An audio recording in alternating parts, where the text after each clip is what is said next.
I remember being in surgery, and at that moment I felt love. I thought, I must have died on the operating table.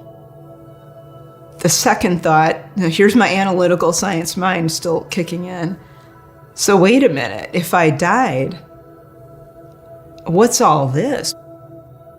Because first of all, I don't believe in anything. Second of all, my parents told me that you're going to go to hell because you're an atheist now. So I'm not experiencing either one of those. And that's when I really began to wonder what the heck was going on and why am I here? I asked that question in my mind, but then there was an answer to the thought I had. And the answer came kind of from around me in the atmosphere. And it was the answer of, this is your home. You're a part of me, you're a part of us. Welcome home. When it said that, welcome home, I lost it. Because I remembered. That's when it came back to me. And I knew immediately, oh my God, that life that I had on earth was just an illusion. That thing that I was doing down there on earth was really just a temporary state.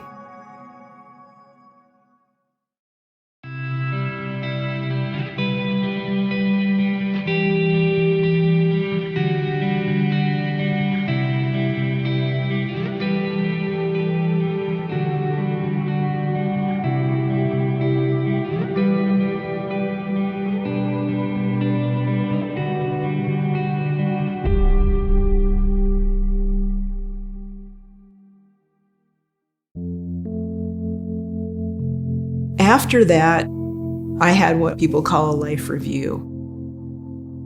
Now, at the time, you have to understand, I didn't know any of these terms. I didn't know about NDEs. I didn't know about life reviews. I had no idea all of this stuff. So she brought me up this kind of meandering mountain valley into what looked like a pond up in the mountains. And she said, well, I want you to kneel down by the side of the pond and just touch the surface of the pond. So I just did it. And I just sat back on my heels and just watched the surface.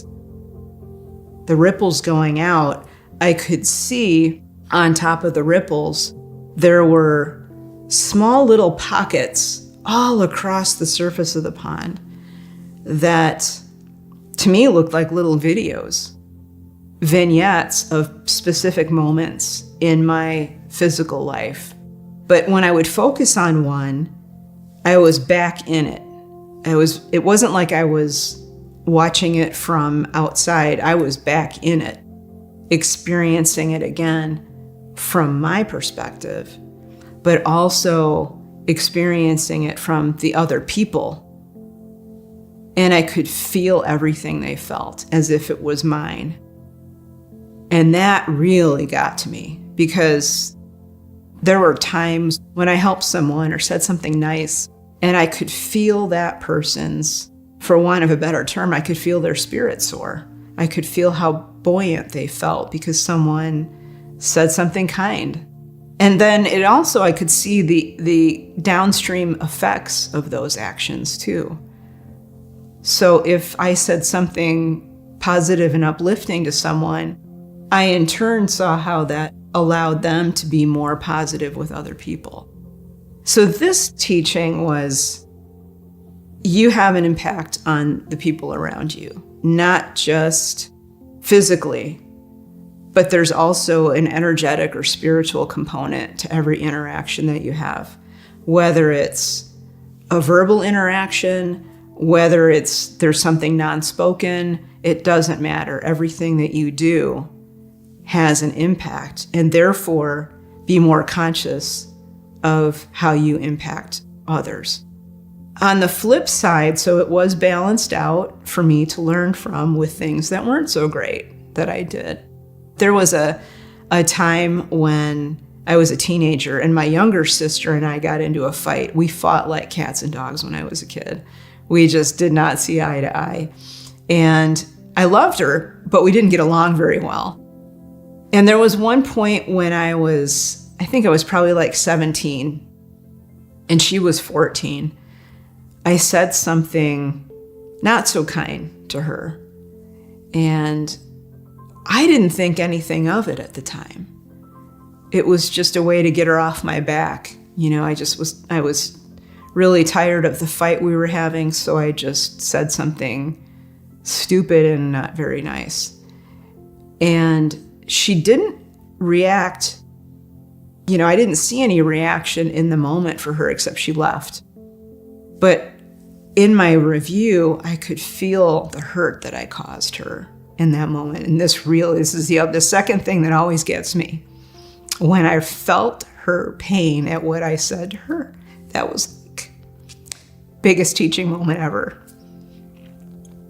And that's the one thing I wish I could give to people, was understanding viscerally how your impact affects, your actions affect someone else, your words affect someone else. And in that moment, I realized, okay, I'm changing the way that I interact with people right now. Like, that's it. That point woke me up like nothing else. That was just this big aha moment. And ever since I've come back here, I remember that almost every day, and it helps me formulate how I interact with people every day. I'm very concerned and careful about how I interact with people.